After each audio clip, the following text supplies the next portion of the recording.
Hi guys, welcome back to my channel, Ticking Together.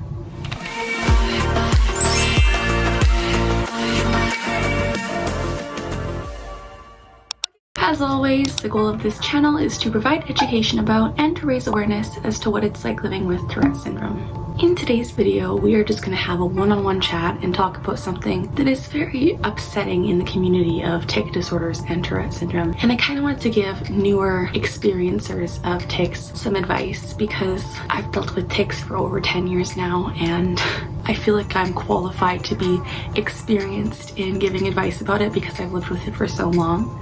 So I'm going to talk about something that has come up recently because of social media being so prevalent and just really big. And I just wanted to make you guys aware of this because it's really a big issue. So it's come to my attention that a lot of people who are newly experiencing tics have been accused of faking, especially on social media platforms like TikTok, YouTube, Facebook, Instagram. People who have tics are getting comments saying, oh my gosh, you're faking, like these tics look fake.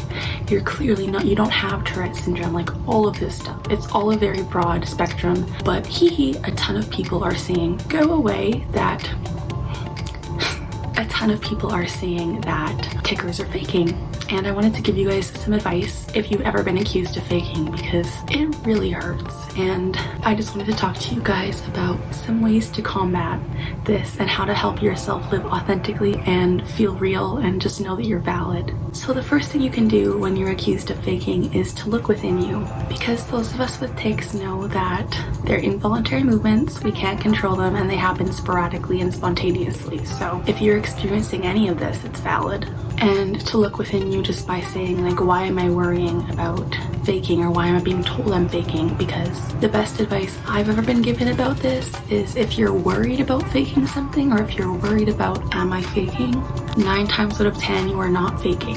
Because if you're worried about it and you're genuinely like, oh my gosh, like, am I? You're likely not, because why would you worry about something like that if it was a real thing? Like, it's hard to explain, but for me, I never worried about faking because I just knew it was something I had to do, and it was something that was a part of me, and I just knew, like, this is something I do, this is something that makes my body me. And I really did look within myself and saying, am I doing this on purpose, or is this a involuntary movement? And it can be a fine line because tics are highly impressionable. So if you see someone ticking or someone mentions tics, you're often going to tick more, and that's just a fact, which also leads to people thinking they're faking. And this is just a big part of tics and Tourette syndrome. Like, tics are so impressionable and influenceable, and because of tics being mentioned, that's actually a trigger for tics. So if you didn't know that, it's good to note, because if you're thinking, oh, I'm only ticking when people mention it,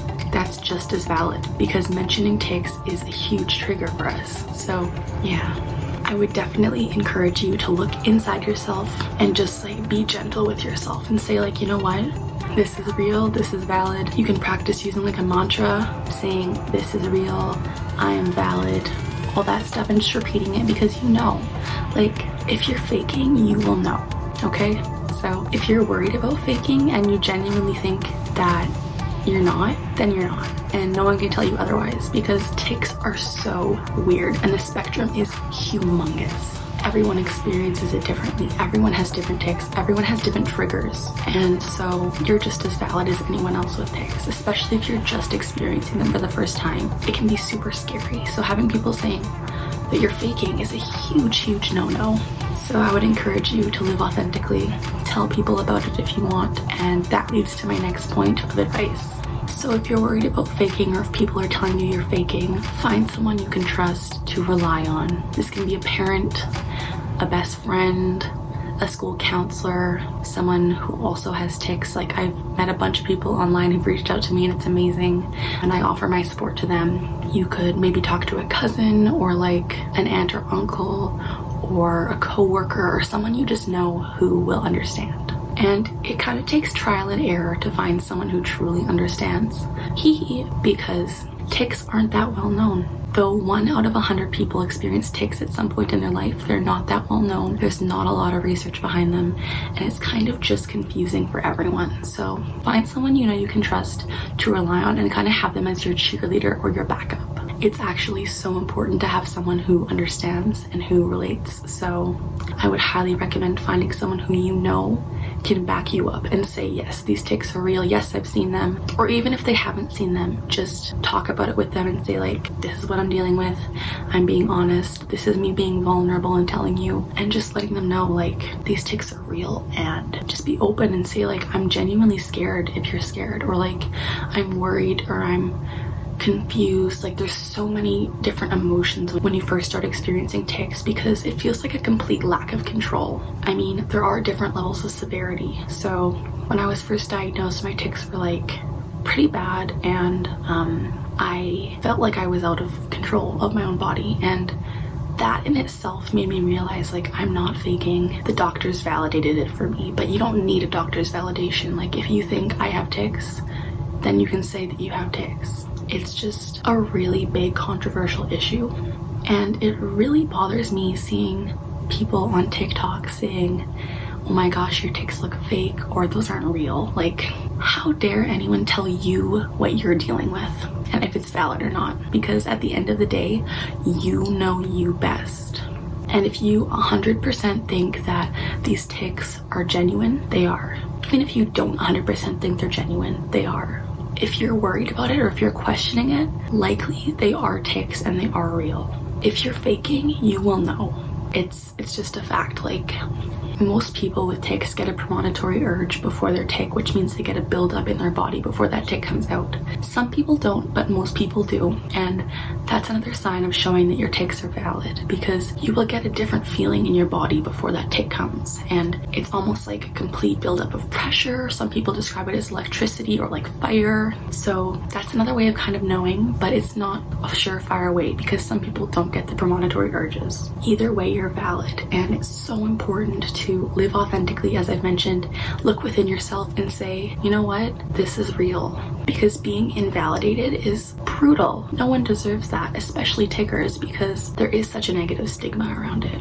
So another tip I can give you guys about if you're worried about faking is to consult your doctor or a healthcare professional. I know it's not the best advice and not everyone can do it, but sometimes it is nice to have actual medical validation. Most doctors use medical history as well as like visual cues on if you have tics, and it's usually really helpful to talk to them and just say, like, hey, this is what I've been dealing with. And of course, there are different types of tic disorders, so not everyone with tics will have Tourette syndrome, but tics can be caused by anxiety, by provisional tic disorder, by persistent tic disorder, by Tourette syndrome. The tic disorder community is so broad. So just because you don't fit the mold of one category doesn't mean your tics aren't valid. Anxious tics are also a thing. So if you find yourself anxious or just being a little bit more stressed than usual, sometimes you can tic, and that is totally valid too. So that's another kind of little bit of advice, to seek medical help if you really want that concrete validation. But if you don't need to seek it. Like, I know self-diagnosis isn't necessarily looked upon in a great way, but with tics you can kind of do it, because you know if you're experiencing tics, like, you will know. And this is just something that is a fact. Lots of the time people will second guess themselves, and that is totally normal because of the stigma, as I've mentioned, of the stereotypes, just a whole bunch of negatives surrounding the tics. But you are valid, I promise. And my final tip doesn't really have much to do with faking, but it's just again to reiterate that you guys, go away, should not suppress your tics, okay? If people think you're faking, this is even more of a reason not to suppress your tics. Like, show them the real you. And suppression is so dangerous. It is so awful. Like, it genuinely can lead to tic attacks later. It can lead to really sore muscles. It can lead to lack of concentration. It is just not a good thing. So if you're out there with tics, let them out if you're in a comfortable place and if you're in a safe space to do so, because it's just better for you. And if people are saying you're faking, like, please don't listen to them, because you don't need that is so much negativity, and tics in itself are hard enough to deal with as it is. So a beetroot. Hi. So just know that you guys are valid. That is really the whole point of this video. If you're being accused of faking, like I said, 9 times out of 10 you know yourself and you're not faking, because if you're worried about it, that's just a sign of your insecurity showing. And why would anyone fake tics? Like, if you're out there faking tics, you're not a good person, and you're gonna know. And again, people probably are just accusing people of this just because they're not super aware. So the reason I have this channel here is to raise awareness, to break the stigma, and to let people like you guys know tics are totally valid, they're real, and they're legitimate. So yeah, I hope these tips kind of helped you. It's really awful to be told you're faking. Me and my friend Madison have a TikTok account, Let's Talk Tics, and I've already been accused of faking on there, and in my 10 years of having Tourette Syndrome, I have never been accused of faking until then, and it hurts. I totally feel you, it hurts. So just know that you're valid. I promise you guys, it will get better. People will believe you, and if they don't, they're not worth your time, truly. So if you want to stay tuned to educational content as well as some of my life stories of living with Tourette Syndrome for over 10 years, I would be so appreciative if you would subscribe to my channel, because as I've said, the goal of this channel is to break the stigma surrounding Tourette Syndrome and to let you guys know the real and raw truth about it. If you learned anything in this video, or if it helped you at all, I would really appreciate it if you would give it a thumbs up and leave a comment down below saying hi, telling me what you want to see in future videos, or letting me know if you've ever been accused of faking, because it's so not okay and it really hurts. And I feel you, I totally do. As always, we're learning together, we're laughing together, and we're ticking together.